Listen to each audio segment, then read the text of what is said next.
call to order Board of Zoning Appeals for Monday, August 8th. First item on the agenda is the approval of minutes from the July 11th meeting. So moved. Second.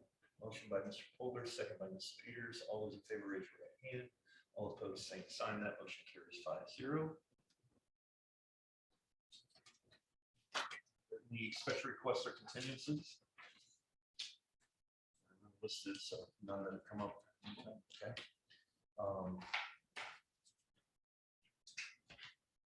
Findings of fact, we have none. So next up is old business, which is BCA 2022-022 development standards variance for Kimley Horn and Associates on behalf of Target, requesting relief from Unified Development Ordinance on signage, and those wishing to present for or against this, please stand and be sworn by your secretary. Hi, this is Redmond Wallace from Kinley Horn. Okay, yeah.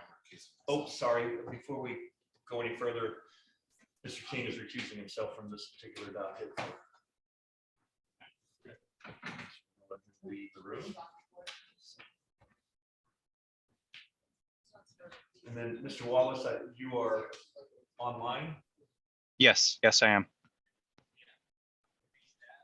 Bear with us just 1 second here. Wait, it's virtual. Do you swear no penalties of perjury? That the testimony gives true to the best of your knowledge. I do. So you all have been sworn in, and then thank you. Who's presenting?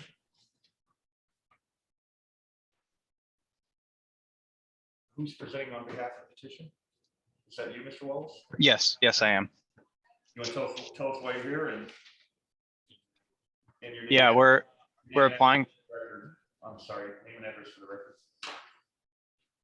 We're applying for 2 variances. One's a parking post panel signage variance, and the other is a directional signage variance. Mr. Sure. Wallace, can you state your name and address for the record, please? Sorry, yes, Redmond Wallace. Address is 767 North Eustis Street, St. Paul, Minnesota. Thank you. Okay, and so you have 2 sign variances you're here for? Yep. Do you want to tell us about the first one? Yeah, the first one is a parking post panel signage variance. We're requesting variance to the 7-foot minimum height requirement for the parking signs. The height of our signs is approximately 3 feet 10 inches to the bottom of the sign. Okay.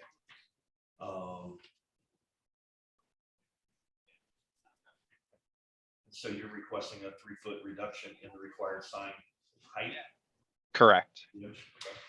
Do you have your statement of reasons? Would that be attachment A? Yes. Yeah, so let's go through those for this particular variance. Yeah. One. So number 1, the approval will not be injurious to the public health, safety, morals, and general welfare of the community because The proposed variance is not intended to be injurious, as the sign is not intended to be passed underneath by patrons. The purpose of the sign is for clear guidance of customers, and the sign is removed from the line of travel of employees and customers. Number 2, the use and value of the area adjacent to the property included in the variance will not be affected in a substantially adverse manner because The signage is of high quality and provides clear direction for customers parking to use the drive-up function of the store. Number 3, the strict application of the terms of the zoning ordinance will result in practical difficulties in the use of the property because The signage will not be able to be installed and used in its intended manner as a means of wayfinding for vehicles using the drive-up feature of the department store. The height of the sign is intended to be at the driver's eye height. And then number 4, the structure is not regulated under Indiana Code 8-21-10-3 for hazard air navigation. Let's talk then about the second variance request, which is to increase the directional parking sign area to 8 square feet. Yeah, so we're requesting the variance from 6 square feet maximum size height to 8 feet. The sign's intended to direct customers to the drive-up stalls located just south of the main entrance. And the stalls we're rolling out, we're requesting that the variance gets moved up to 8 square feet. Okay, let's go through the statement of reasons on that as well. Mhm. So number 1, the approval will not be injurious to the public health, safety, morals, and general welfare of the community because The proposed variance is not intended to be injurious as the sign is located out of the travel path of customers or others using the site. The purpose of the sign is for clear guidance of customers to the proper locations in the parking lot. Number 2, the use and value of the area adjacent to the property included in the variance will not be affected in a substantially adverse manner because Signage is of high quality and provides clear direction for customers parking to use the drive-up function of the store. Number 3, the strict application of the terms of the zoning ordinance will result in practical difficulties in the use of the property because The signage is intended to be located at the driver's eye height to direct customers to the drive-up parking stalls. The drive-up wayfinding signage is intended to include large lettering and graphics to be easy for drivers to read. and number 4, the structure is not regulated under Indiana Code 8-21-10-3 for hazard air navigation. You have seen the comments and findings of the staff that they have no objections and they have one condition, which is that the sign substantially conforms to the rendering depicted in Exhibit C. Mhm. No issues with that. Nope. Anything else you'd like to tell us before I turn it over to others? I do not. Okay. Those wishing to also speak, therefore or against? No one? Okay, seeing none, we'll close the public hearing. Open it up to questions from the board. Ms. Moll? None. Mr. Fuller? No question. Ms. Peters? I'm confused on the statement in the first detailed reasons, statement of reasons on the first variance. Says the purpose of the sign is for clear guidance of customers, and the sign is removed. Okay. Yeah. He's I removed guess I from the don't line of understand. travel. It's not in the line of travel. It's in between the two stalls facing each other, so that it's not within the line of travel of customers. I guess removed is a poor word, but Okay, I was just trying to follow what that meant. Yeah. Excuse me. understood. So, yeah, it's not in the path of travel. Okay, okay.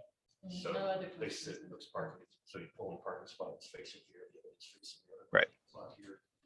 I thought this had to do with the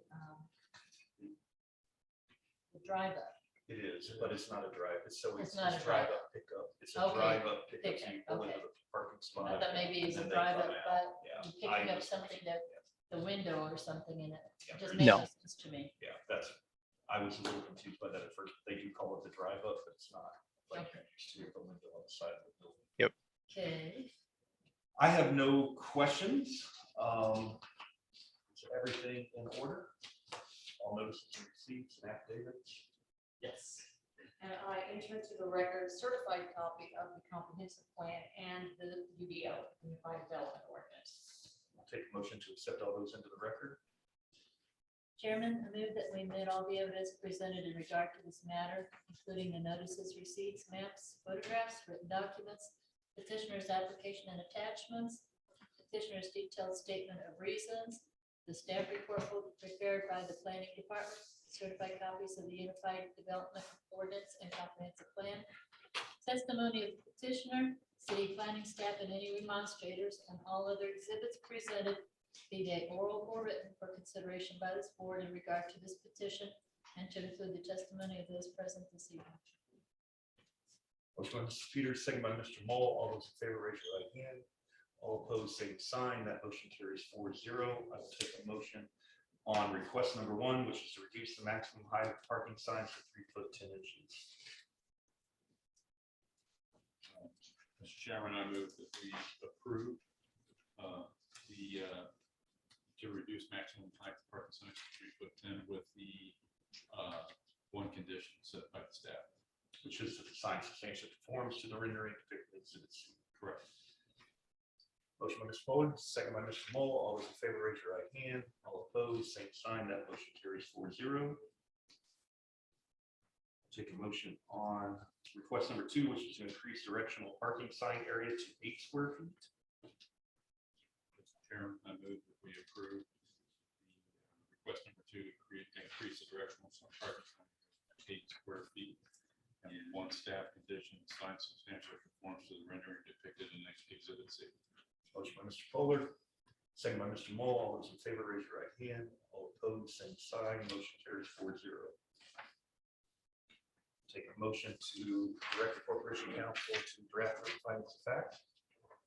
Chairman, having considered the statutory criteria, I move that we direct the Corporation Counsel's Office to draft written findings of fact regarding our decision on the variance request presented in variance petition number BZA 2022-022.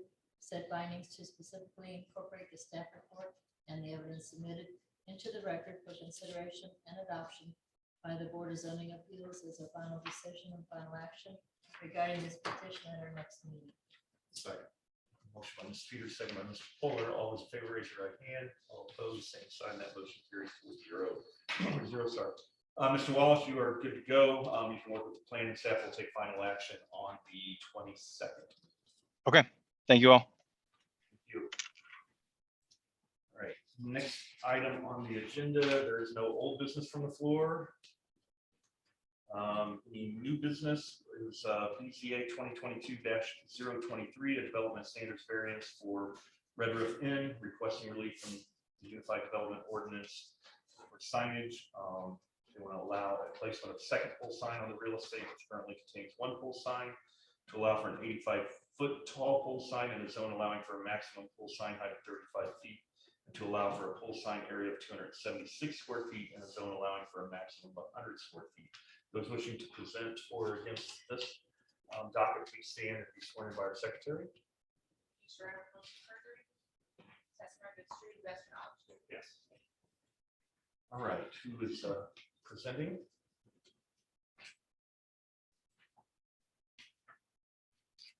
Name and address for the record.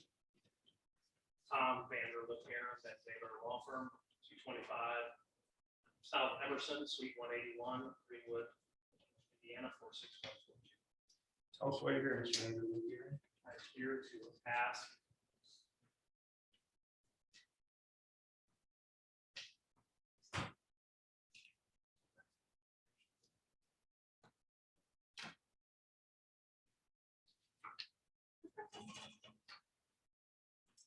sent our PowerPoint presentation over earlier today. So Yes. that's being pulled up. I represent the Red Roof Inn. The owner and operator here is Vip Patel. We are here to ask for some relief from the sign variance in 3 specific instances because the existing sign that used to doesn't exist anymore was blown down, fell down in a storm, so it's not there. So we're here because that sign came down. And we're more or less, thank you for asking.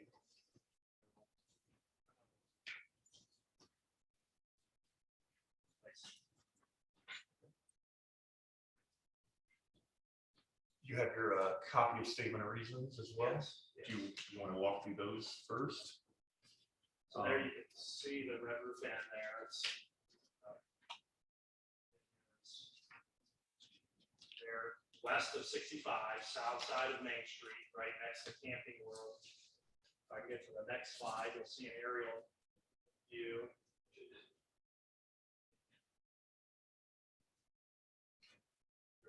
There's no key. I've been here before. I promise. All right, there's the vicinity map. You can see that the Red Roof Inn there is right along Sheep Road.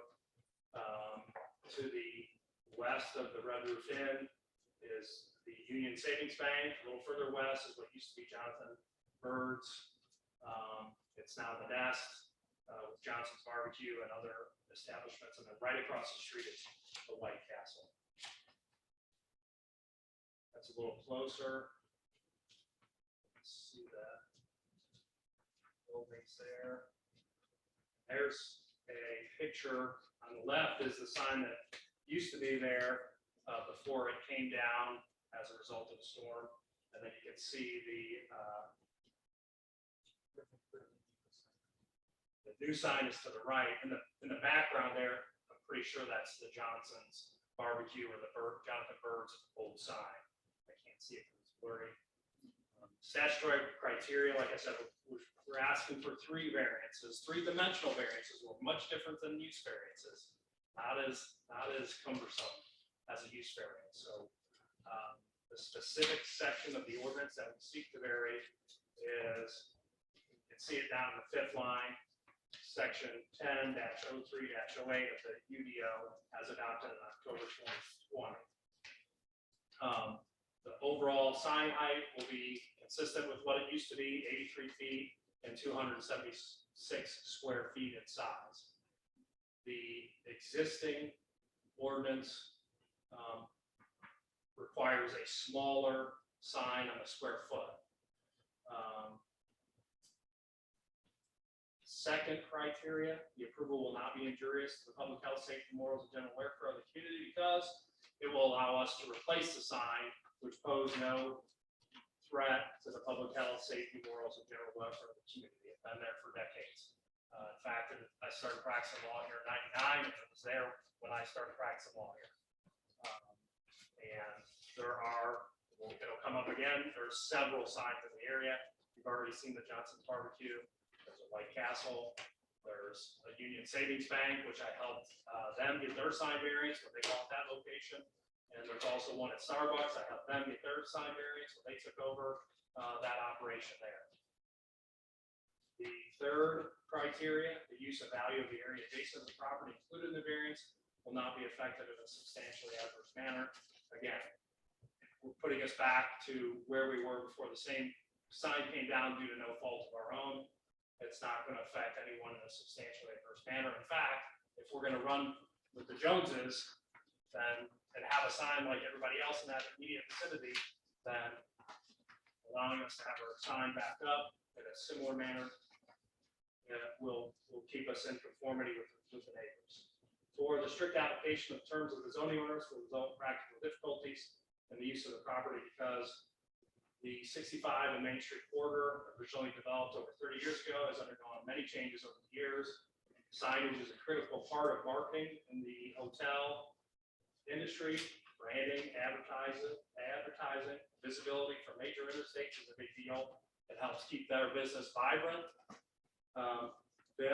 Mr. Patel owns the La Quinta Inn across the street. He is also building his third hotel here in Greenwood. He lives in Greenwood. His children went to Clark Pleasant schools, and he likes to tell me his son here, Trish, and his daughter, I don't know if Trish wants me to say it, but she was a valedictorian at Lakeland High School. Good likes to tell me that Herbert was very good in school. Anyway, and Main Street runs under 65, so we've got that unnatural berm that comes up, and unless you've got a sign that's about 83 feet, you can't see it.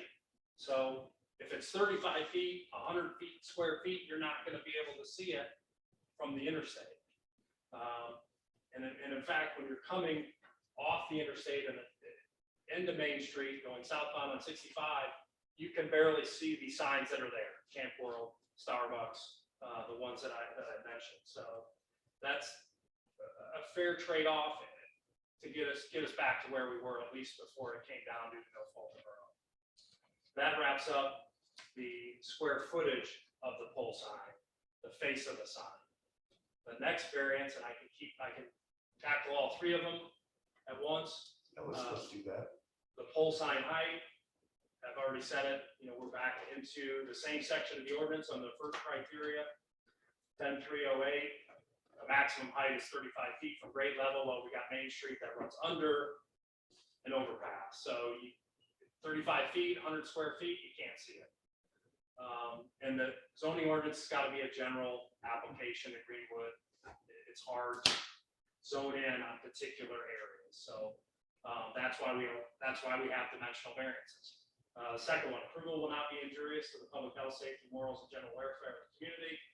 Again, if we're going to run with the Joneses and keep up with what's been going on there since at least '99, since I've been practicing law and helping people with real estate stuff, the signs are pretty common. They haven't led to any injuries. They haven't led to a decrease in property values. Again, if you're going to allow the folks to get the interstate business, which is why they're there, and allow their business to be vibrant, then we need to make sure they have sufficient signage to capture that market.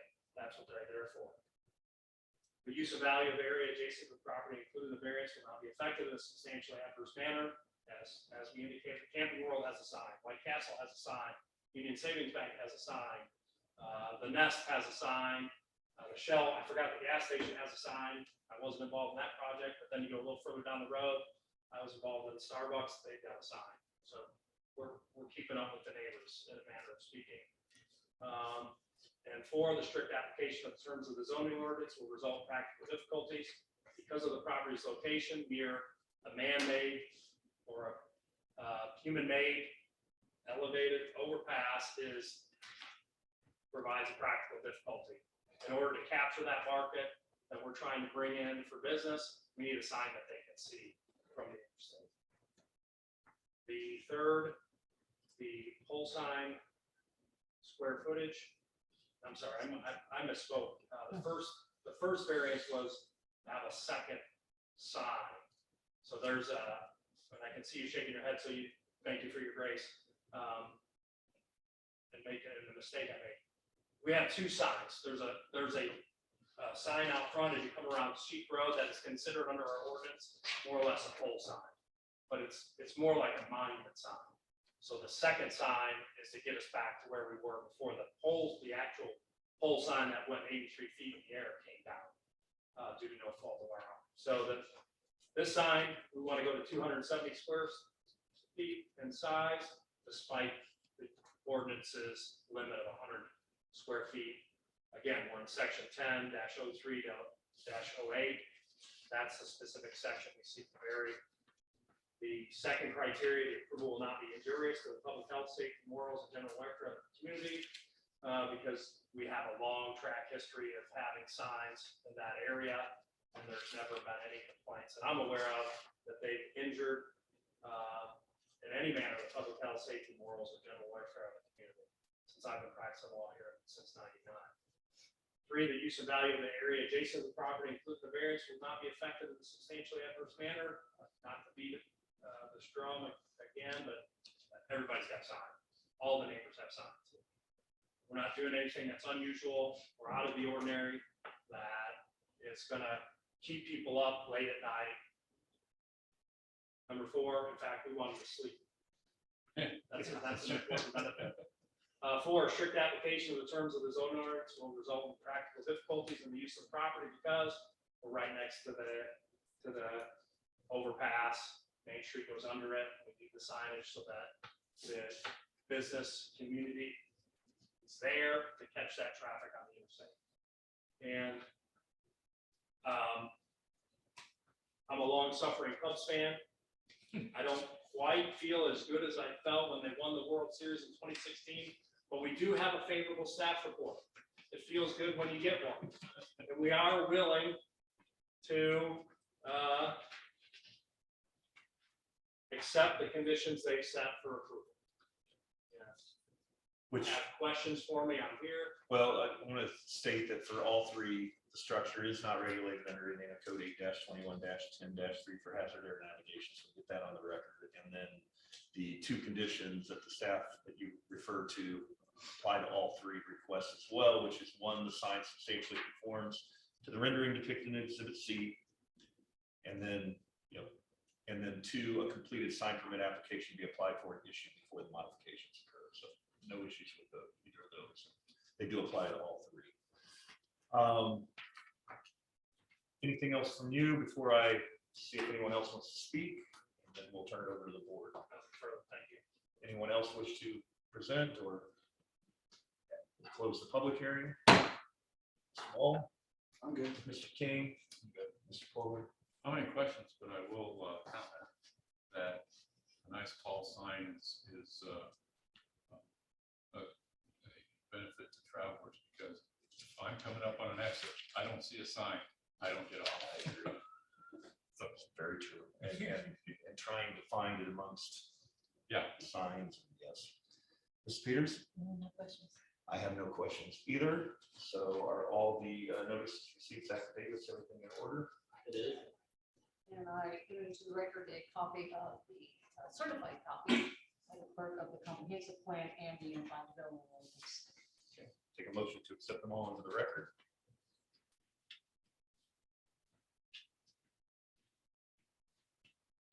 Mr. Chairman, I move that we admit all the evidence presented in regard to this matter, including notices, receipts, maps, photographs, written documents, petitioner's application and attachments, petitioner's detailed statement of reasons, the staff report prepared by the planning department, certified copies of the Unified Development Ordinance and Comprehensive Plan, testimony of the petitioner, city planning staff, and any remonstrators, and all the exhibits presented, be they oral or written, for consideration by this board in regard to this petition, and to include the testimony of those present this evening.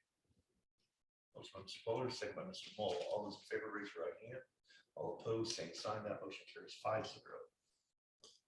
We'll take a motion on request number 1 to allow for placement of second pole sign on the real estate, which currently contains 1 pole sign. Chairman, I would have a motion to approve the request number 1 to allow for placement with the 2 conditions of the sign substantially conforming to the rendering depicted in Exhibit C, and number 2, a completed sign permit application be applied for and issued before modifications approved. A motion, second by Mr. Fuller. All those in favor, raise your right hand.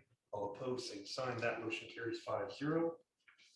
Take a motion on number 2, which is to allow for an 85-foot pole sign in a zone allowing for a maximum pole sign height of 35 feet.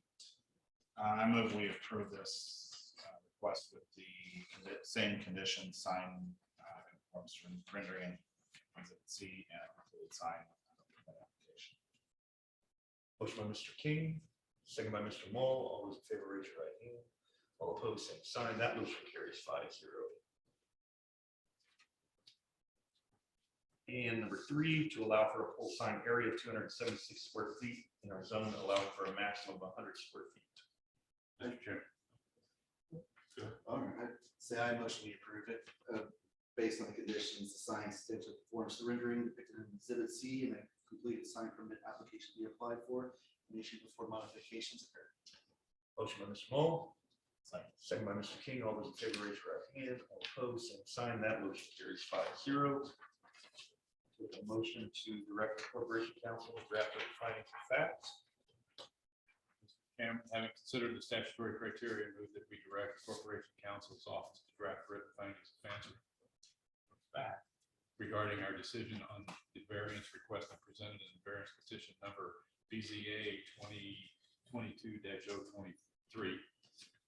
Said findings to specifically incorporate the staff report and the evidence submitted into the record for consideration and adoption by the Board of Zoning Appeals as our final decision of final action regarding this petition at our next meeting. Motion by Mr. Fuller, second by Mrs. Peters. All those in favor, raise your right hand. All opposed, same sign. That motion carries 5-0. Proceed, and again, we'll take final action at the next meeting on the 22nd. Thank you. Thank you. Next on the agenda is BZA 2022-024 Development Standards Variance from petitioner JCPL, requesting relief from the Unified Development Ordinance for accessory uses and structures. They must be located in the rear yard. Petitioner requesting to allow an accessory structure in the front yard. All those wishing to speak, please stand and be sworn in by our secretary. Do you swear under penalties of perjury, testimony to the truth, best of your knowledge? Right. Name and address for the record. Yes, I'm Lisa Littner. I'm the library director for the Johnson County Public Library. My office is at 49 East Monroe Street, Franklin, Indiana. All right, tell us why you're here. We're here for consideration for a variance on accessory uses and structures. And what specifically are you wanting to do with the structure? We would like approval to allow for the construction of a 12 by 12 foot gazebo that's located on a concrete pad connected to the front entrance of the library. So it'd be on the front area as opposed to the back, which is what the ordinance requires. So you have your detailed statements of I do. reasons, and we'll walk through those then. Number 1, the approval will not be injurious to the public health, safety, morals, and general welfare of the community because the gazebo is very well constructed and anchored to a concrete pad. It is close to the entrance of the public library. It's in clear view of library staff as they enter and exit the library. The sides of the gazebo are very open to allow for clear visibility of any activity. And our intent is to provide a value-added service to the community. We've learned through the pandemic, a lot of our patrons want to use outdoor areas to read, to attend programs. And so this would provide us a space for small group programs. Right now, it would fit about a picnic table or 6 chairs.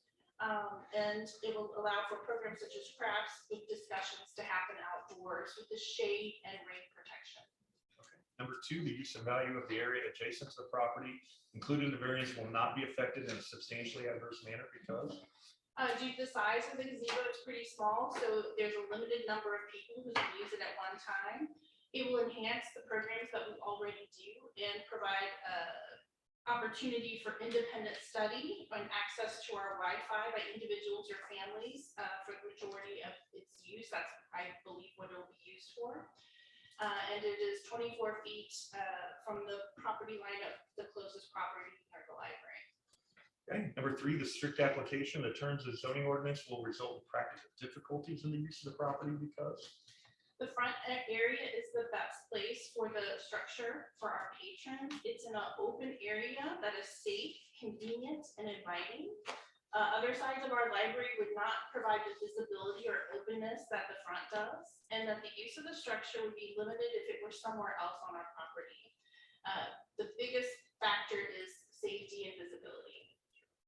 And number 4, the structure is not regulated under Indiana Code 8-21-10-3 for hazard care navigation. The staff had just one condition that they recommended, which is that the building permit be obtained for the gazebo. You have no issues with that, I assume. Correct. Anything else?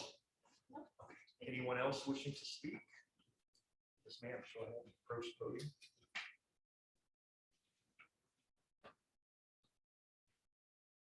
State your name and address for the record, please. Keita Schwinn, 1652 Library Boulevard, Greenwood, Indiana, 46142. Okay. You might pull the microphone down just a hair if you can. Yeah, perfect. My objections, I am an immediate neighbor to the White River Library, which I love. The accessory building was constructed without permit. It was permitted post-construction. It is zoned a commercial medium, which means accessory building is not permitted for structures that are permitted. They are to be in the rear yard. And I believe that there's not supposed to be steel or aluminum structure materials in the makeup. I thought I saw that. As Ms. Littner said, the structure is 24 feet from my property line, and my own patio area is right at that line. And I felt that there's more than adequate space in the rear of their yard with security lighting and building access on either the back or the side yard. And the only thing that I will agree with is that it's not easily visible for them at the front desk.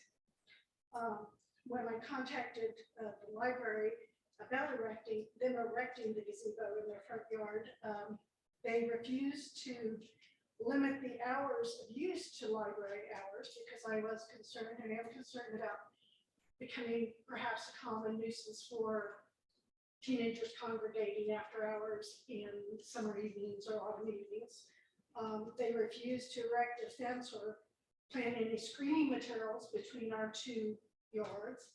And I feel that the pavilion will infringe upon the quiet enjoyment of my own patio area due to perhaps noise factor from gatherings, definitely from trash that I've seen coming over there, whether it be paper cups or food wrappers. It seems people are using it as a picnic area because there is a picnic table in there now. And I'm noticing more trash coming over into my yard.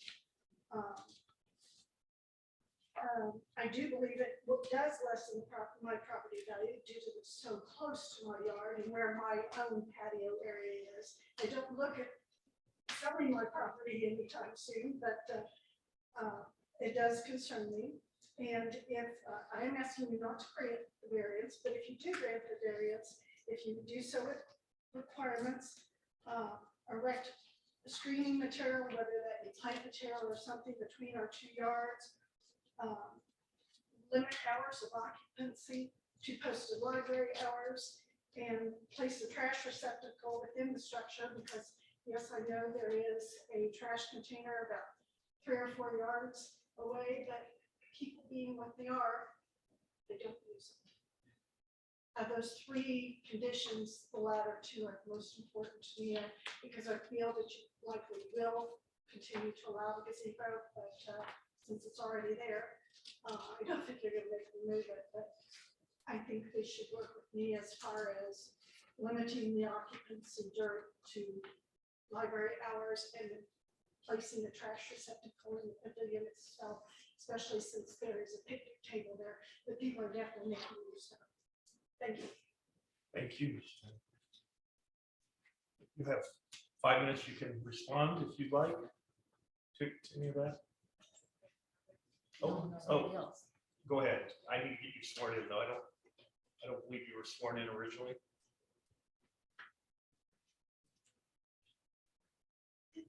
Were you sworn in? Did they swear you in, Charlie? Yeah, go over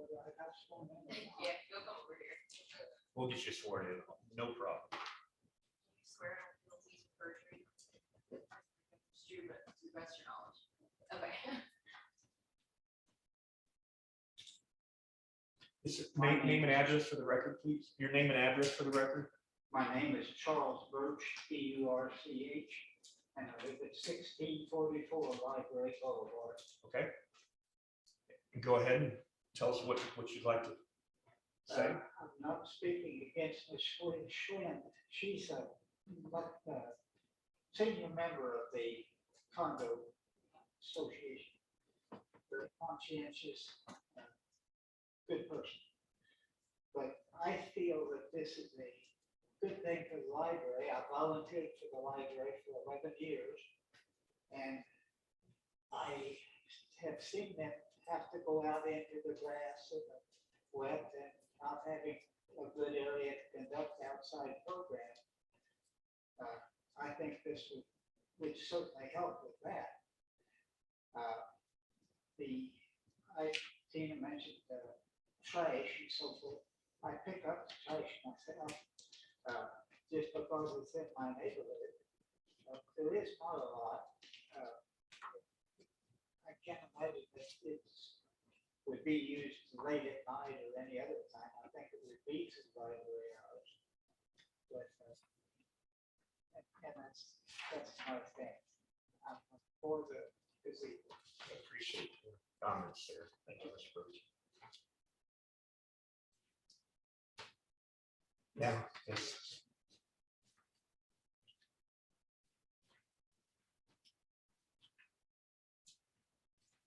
I'd just like to say thank you to both Tina and Charlie for exercising your civic duty and speaking out on this project or against. It is part of us being good citizens. I would like to address the 3 comments that Tina made that she would like the library to see. Of those, I do think the second request is absolutely reasonable, and I'm happy to attach some kind of trash receptacle inside that area. We will do that as soon as possible for the trash. And I agree with you that we did add another trash can, but if you're not right there, somebody might, leave it on the table or leave it, on the ground. So that is something I feel is a reasonable request from a neighborhood resident. Thank you so much. Close the public hearing. Small. No, I think both sides are. Mr. King. No, I think since they're agreeable to trash or something, let's. Mr. Pollard. No question. Ms. Peters. I just want to address one of the variance requests, conditions by Ms. Schwinn. Based on the pictures that we have, it appears that there's quite a bit of shrubbery between the 2 properties. Is that not correct? There is a tree, 2 trees actually there, and a shrub. But my garden area extends over further to the right. I think I tried to take a photograph extending from the garden and towards the gazebo.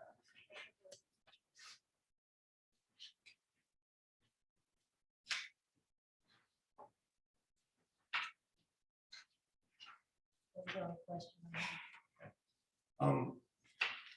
Is there anything here from a materials perspective that is not in line? No, and I did look at this with Gabe several weeks ago. The gazebo itself, the structure is wood, the roof is metal, but we do not regulate roofing materials. So it does fall in line with our standards. So the structure is wood. Yes. Excuse me, what is it? The posts are metal. The posts are metal. I don't know what the material is. Whether it be aluminum, I don't know what the material is. I think it's aluminum, but it has like a, It's painted dark brown. Yeah, it looks like wood in the pictures. yes, it's grooved to look like that, like your fiberglass doors look like wood. Yeah, And we did choose that for just so it would dry rot. That kind of thing. I was under the understanding it was wood. And for accessory structures, we're not very specific on materials. I can read you what it says.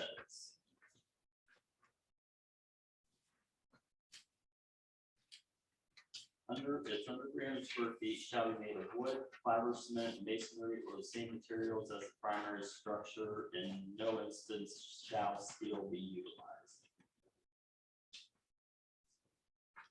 Question is it made of steel?